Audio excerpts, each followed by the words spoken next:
축복의 주인공 되시기를 바랍니다. 더하시는 축복의 주인공 되시기 바랍니다.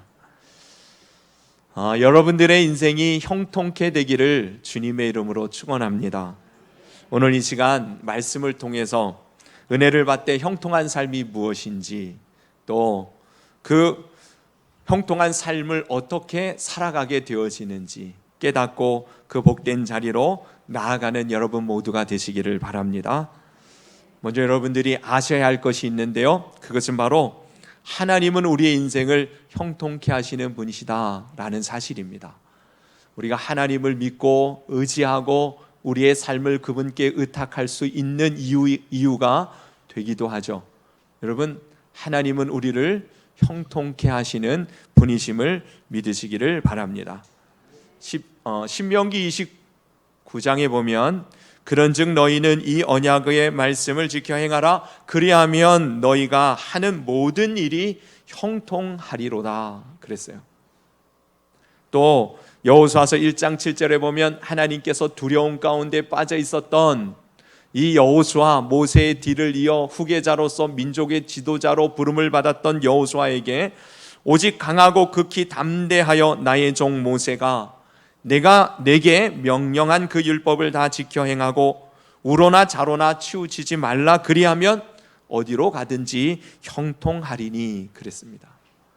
하나님은요, 이 여호수아, 택함을 받은 하나님의 종, 하나님의 사람을 향하여서 무슨 삶을 계획하고 계신다는 것을 볼 수 있어요? 네가 형통케 될 것이다.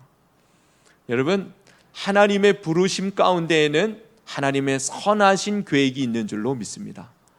우리 모든 하나님의 백성들을 향한 하나님의 선하신 계획 중에 하나가 바로 형통한 자가 되는 것입니다. 형통한 자가 되어 하나님의 뜻을 이루고 주님의 영광이 드러나지는, 세상 가운데 하나님이 계심과 그분의 크고 놀라운 영광을 나타내는 삶, 형통한 삶을 계획하시고 우리를 구원의 자리에 은혜의 백성으로 불러주신 줄로 믿습니다. 우리가 그 잘 알고 있는 시편 1편 말씀에 보면 그는 시냇가에 심은 나무가 철을 따라 열매를 맺으며 그 잎사귀가 마르지 아니하나니 그가 하는 모든 일이 형통하리로다, 그렇게 말씀하고 있지 않습니까? 하나님은 하나님의 백성들의 삶이 형통하기를 먼저 간절히 원하시는 줄로 믿습니다. 이사야 선지자를 통해서도 48장에 나 곧 내가 말하였고 또 내가 그를 부르며 그를 인도하였나니, 그가 누구겠어요? 하나님의 백성들인 우리, 주님의 자녀 되어진 우리를 주님께서 말씀하여 주시고 부르시고 인도하신 이유는 그 길이 형통하리로다 말씀하고 있다는 거예요. 그러니 예수님을 믿는 믿음 안에서의 이 형통한 삶은 은혜요 축복입니다. 하나님 기뻐하시는 주의 뜻을 이루는 삶이 되는 줄로 믿으시기 바랍니다. 그런데 우리는 여기서 분명히 짚고 알고 넘어가야 할 사실이 있습니다. 성경에서 하나님 말씀하시는 형통은 일반적인 개념에서의 형통보다 더 근본적이고 본질적인 의미가 있음을 알아야 한다는 것이에요. 일반적인 개념에서의, 여러분, 보통 사람들이 생각하는 형통은 어떤 것을 말합니까? 형통 하면 어떤 생각을 갖게 되어져요? 일사천리, 또 원하는 대로 척척, 아무런 어려움도 문제도 없이 편안한 가운데에 모든 일이 잘 되는 것을 우리는 형통이라고 생각을 합니다. 일반적인 개념에서의 보통 사람들이 생각하는 형통인 것이에요. 사전적인 의미로도 모든 일이 뜻과 같이 잘 되다 그랬습니다. 그러니까 형통은 모든 일이 뜻하는 대로 잘 되는 것이 형통이라는 말이에요. 근데 우리 예수님 믿는 사람은 여기서 주목해야 할 단어가 하나 있습니다. 모든 일이 뜻과 같이 잘 되는 것이 형통이라고 했었을 때에 이 뜻이 누구의 뜻이냐가 중요하다는 것이에요. 보통은 내가 원하는 대로, 내 뜻대로, 내가 생각한 대로 그렇게 잘 되어지면 이걸 형통이라고 말하지만, 여러분, 예수님 믿는 사람들은, 하나님의 사람들은 하나님의 뜻대로 잘 되는 게 형통인 줄 아시기 바랍니다. 하나님의 뜻이 이루어져 가는 삶을 사는 것이 형통한 삶이라는 것이에요. 내 뜻대로, 원하는 대로 잘 되는 것이가 다 잘 되는 것이 아니고 하나님의 뜻대로 잘 되는 것이 형통이라는 사실이에요. 본래 이 형통이라는 히브리어 단어는 첼라흐라는 단어입니다. 첼라흐. 이 단어가 주는 의미는 좋다, 번영하다, 유익하다라는 뜻도 있지만 사실은 적당하다라는 뜻을 가지고 있다는 거예요. 적당하다는 말이 뭐겠어요? 어울린다는 말이고 적절하다는 그런 의미인데, 무엇에 적절하고 어울린다는 의미겠습니까?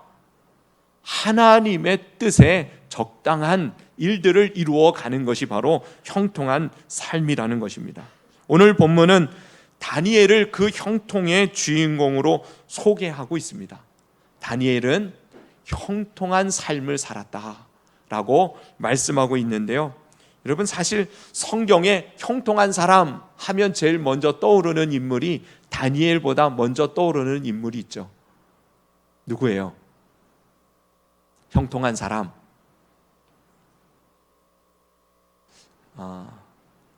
사브낫 브네아라는 또 다른 이름을 가지고 있습니다.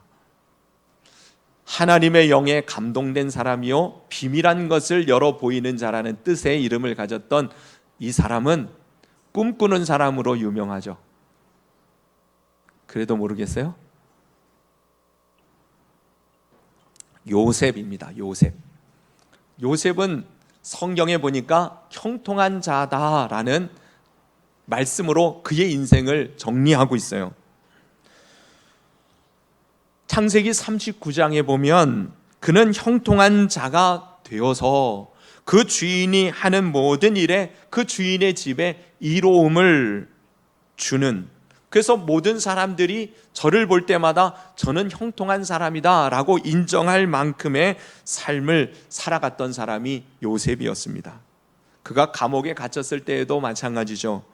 그가 하는 모든 일들은 다 잘 되는 거예요.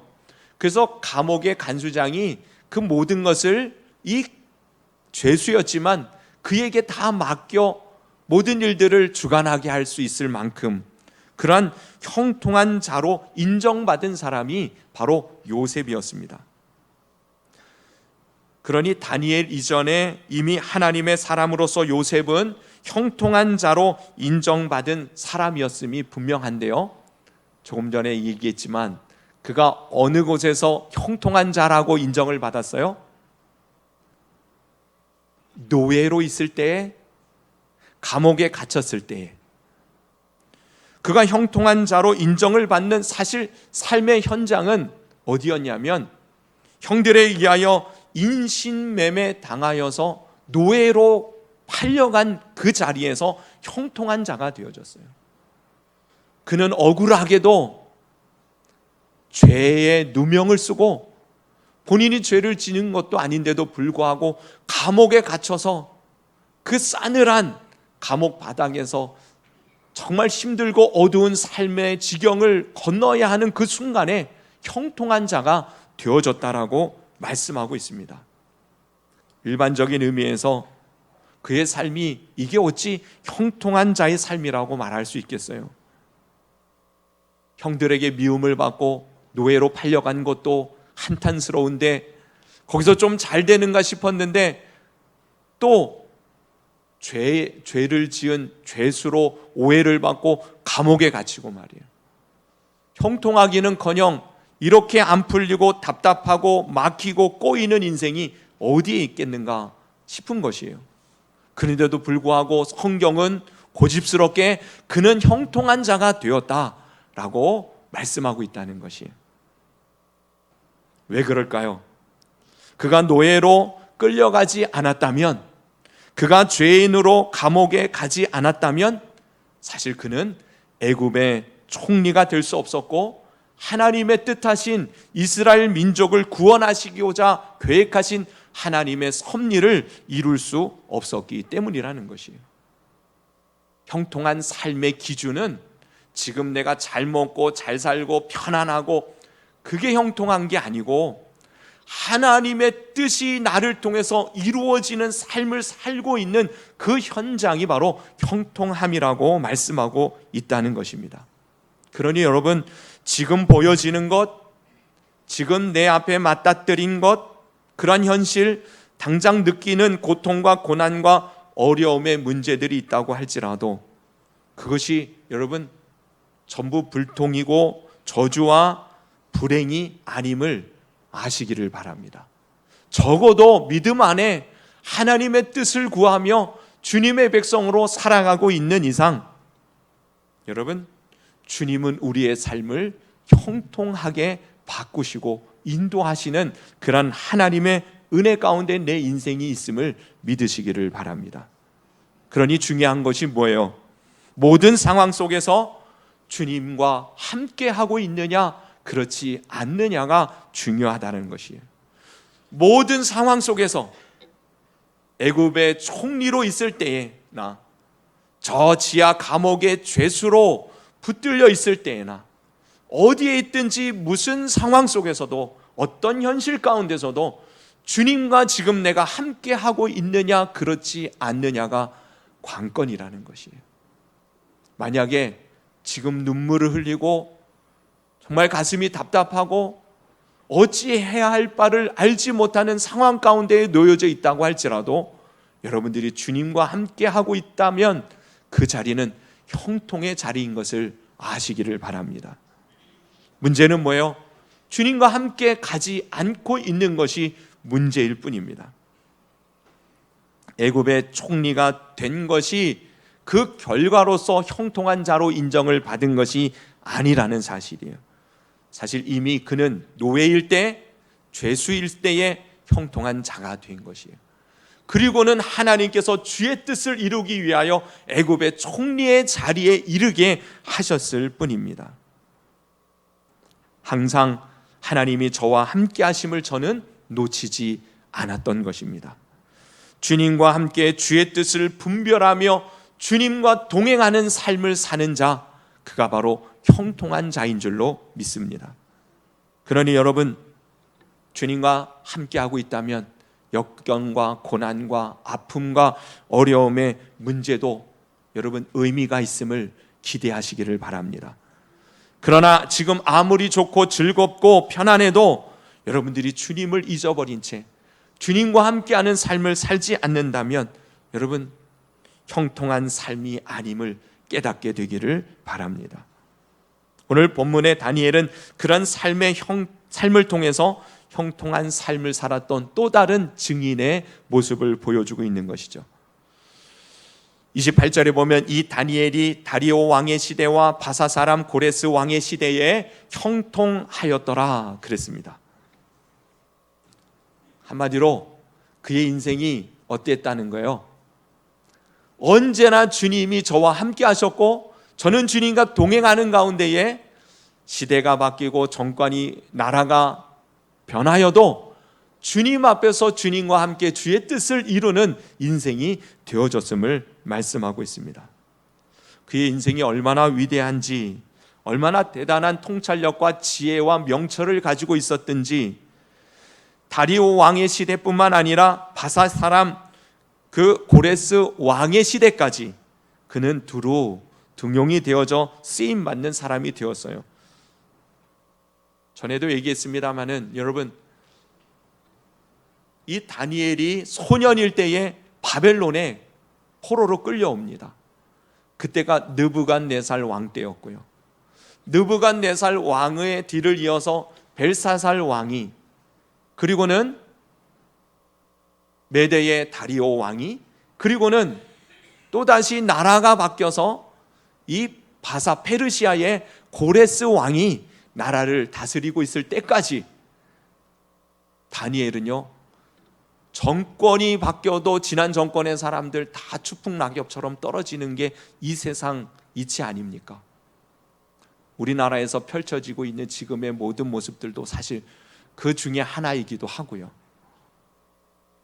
정권이 바뀌는 정도가 아니고 나라가 전복되고 나라가 바뀌는데도 불구하고 다니엘은 끝까지 쓰임을 받을 수 있었던 이유는 바로 저가 형통한 자였기 때문이라는 것을 말씀하고 있는 것이에요.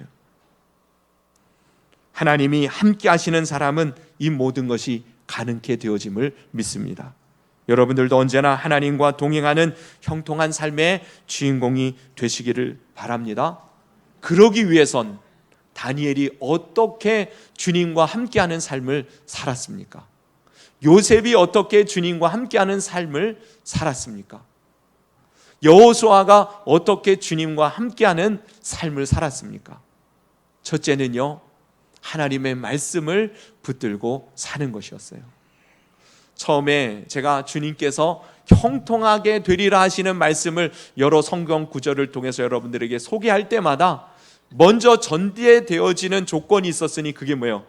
하나님의 율례와 법도와 그 말씀을 붙들고 좌로나 우로나 치우치지 아니하는, 결국은 주님의 말씀이 나와 함께할 때에 주님이 함께하는 삶의 길이 열리는 것입니다.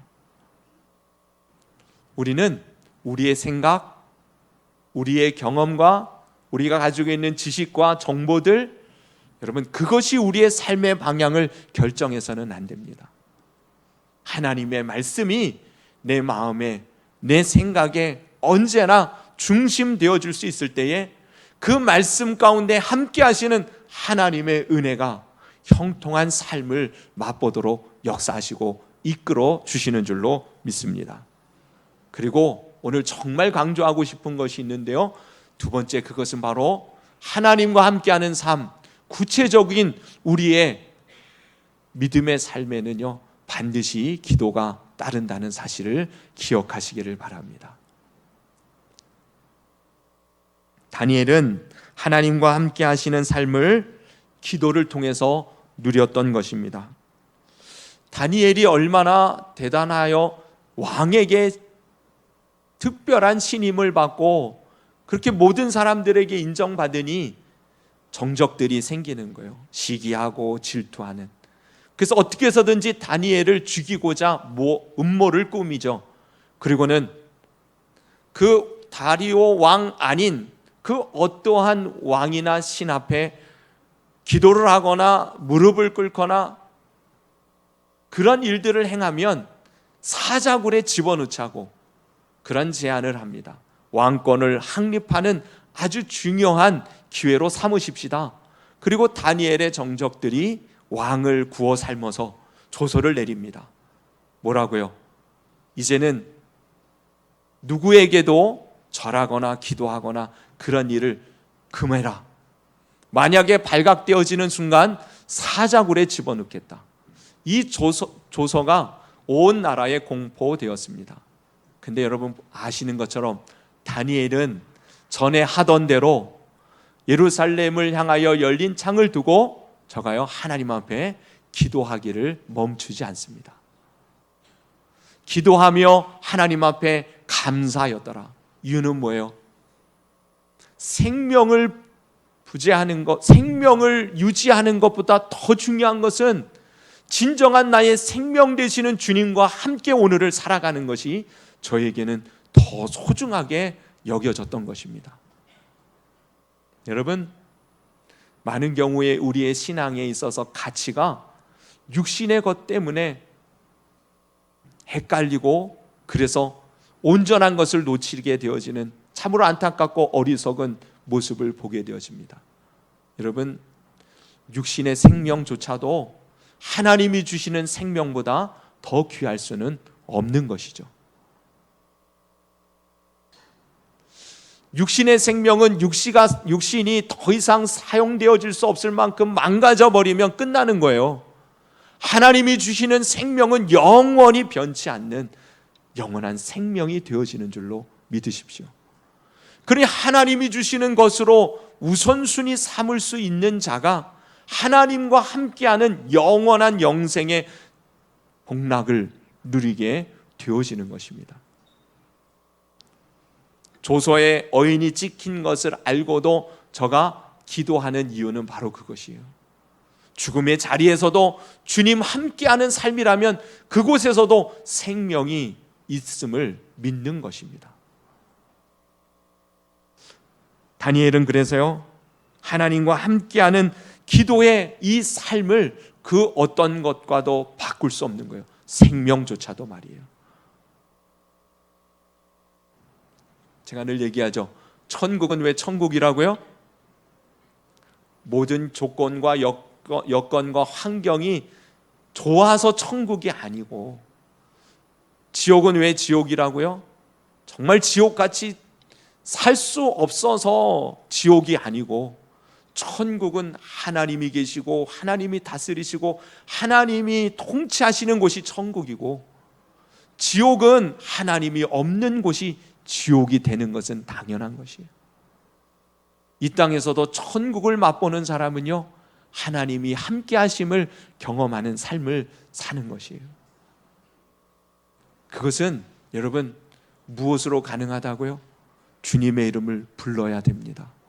주님을 인정하고 그분께 구하고 그분께 나아가고 그분의 음성을 구하며 그렇게 나아가는 기도의 삶을 통해서 우리는 주님이 함께 하시는 진정한 형통한 자의 삶을, 하나님의 뜻을 분별하며 이루는 축복의 영광스러운 삶을 살게 되어지는 줄로 믿습니다. 사실 이 다니엘서 6장 말씀을 가지고 제가 기도했기 때문에 생긴 일이라는 제목으로 여러분들에게 은혜를 나눴던 것 여러분 기억하시죠? 다니엘은 기도했습니다.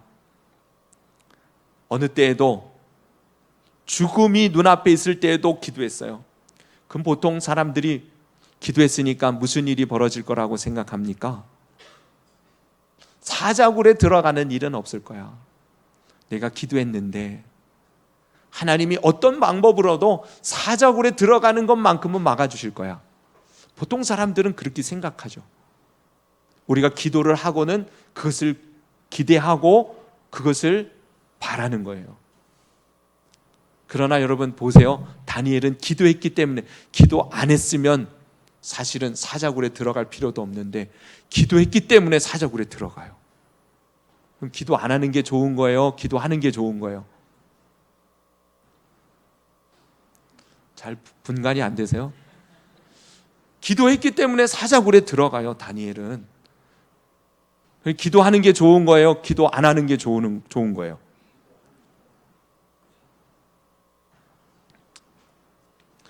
우리가 하나님을 믿지 못한다면, 하나님을 알지 못한다면, 나를 향한 하나님의 사랑을 신뢰하지 않는다면 우리는 기도를 멈추는 게 당연할 일입니다. 살고 봐야죠. 내 입에 먼저 풀칠부터 해야죠. 그런데요, 다니엘은 이 모든 상황들 앞에 기도를 먼저 선택하는 거예요.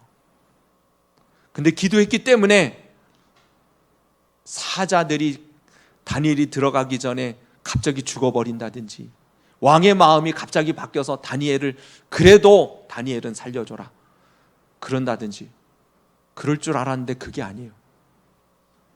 사자가 어흥거리는 그 깊은 이 굴 속에 다니엘이 던져집니다. 기도했기 때문에 생긴 일이에요. 할렐루야. 정말 할렐루야가 될 수 있기를 바랍니다. 기도했기 때문에 사자굴에 던져졌어요. 근데 그곳에서 무슨 일이 벌어졌습니까? 사자의 입을 천사가 내려와서 봉해버렸어요. 그리고는 하나님이 그를 살리셨습니다. 그리고 다음날 다리오 왕이 다니엘아 하면서 그를 부를 때에 왕이여 맘새수를 하옵소서 그러면서 내가 여기 있다고 말하는 거예요. 다리오 왕이여 깜짝 놀라서 저를 급히 건져내라. 그를 건져냈는데 보니까 조금도 상한 것이 없는 거예요. 그것을 본 다리오 왕이 오늘 온 나라 모든 백성들에게 조서를 내려 알리는 장면이 오늘 본문입니다. 뭐라고 말합니까? 내가 이제 26절에 조서를 내리노라. 내 관할 아래에 있는 사람들은 다 다니엘의 하나님 앞에 떨며 두려워할지니 그는 살아계시는 하나님이시오 영원히 변하지 않으실 이시며 그의 나라는 멸망하지 아니할 것이요 그의 권세는 무궁할 것이며 그는 구원도 하시며 건져내기도 하시며 하늘에서든지 땅에서든지 이적과 기사를 행하시는 이로서 다니엘을 구원하여 사자의 입에서 벗어나게 하셨음이라. 온 나라 모든 백성들을 향해서 하나님은 살아계신 분 구원의 주님이심을 누가 공포하고 있어요? 다리오 왕이 증거하고 있는 거예요. 기도했기 때문에 사자굴에 들어갔지만 기도했기 때문에 그 일로 인하여서 하나님이 높임을 받으시고 주의 뜻이 이루어지는 놀라운 은혜와 축복의 사람이 되었던 것이에요. 그가 바로 형통한 삶을 사는 주인공이 된 것입니다.